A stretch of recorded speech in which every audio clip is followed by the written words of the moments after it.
Now, it has been 1 year since Anglophone separatists declared an independent republic in the two English-speaking regions of Cameroon. No end, though, in sight to the war raging between them and Cameroonian soldiers. The UN estimates the fighting has caused the displacement of more than 160,000 people inside the country, with an estimated 40,000 who fled to neighbouring Nigeria. Well, our correspondent Leanne de Bassompierre has met with those living in difficult conditions in Nigeria, with almost no humanitarian existence.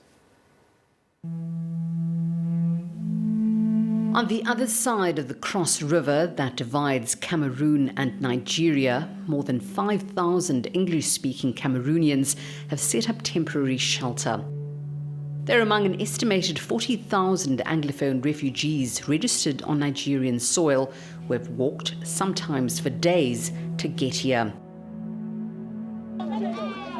They risk their lives through thick forest where a battle between secessionist armed groups and Cameroonian soldiers has played out.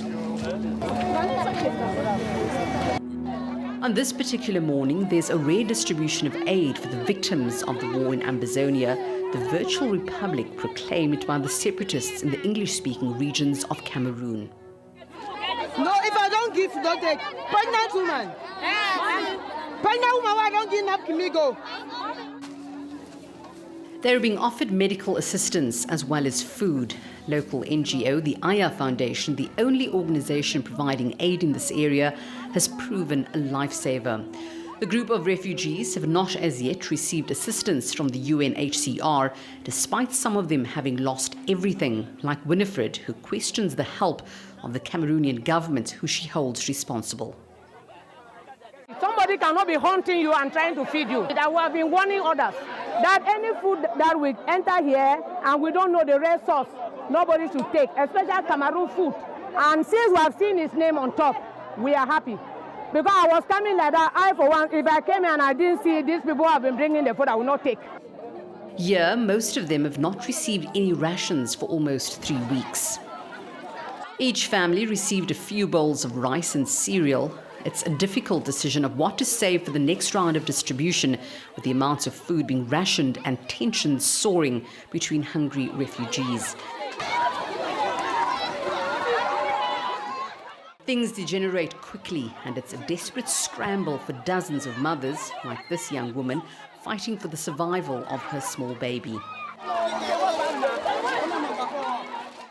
Welcomed like a hero, Emmanuel directs the Aya Foundation, which comes to the rescue of these refugees. This young activist decided to alert the world to this ongoing humanitarian crisis. Most of the families here are torn apart. We don't know if their fathers or their mothers, their brothers or their sisters are still alive. When there are outbreaks of violence, everyone runs away. People flee in all directions. Some have lost everything they had. Their homes have been burnt down, or sometimes even worse. Some of the refugees here have lost family members in the fires. So with all that, everyone is afraid to go home. Even if there's a ceasefire tomorrow, we will still need to take good care of them and follow up on their well-being. They've been traumatized by the situation.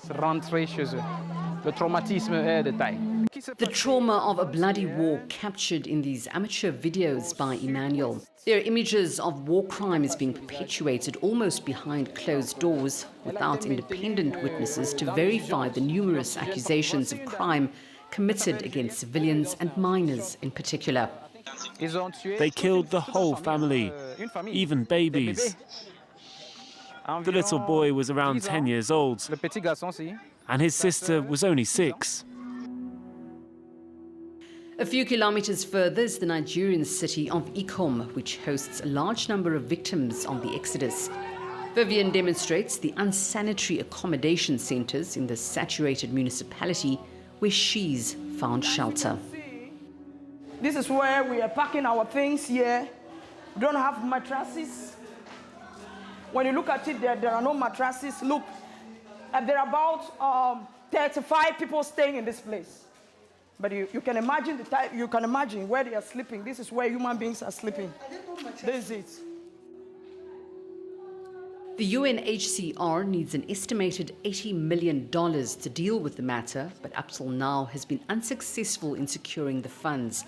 In the past few weeks, Cameroon itself has announced a plan for the ongoing humanitarian crisis as it heads to the polls to elect a leader on October 7th.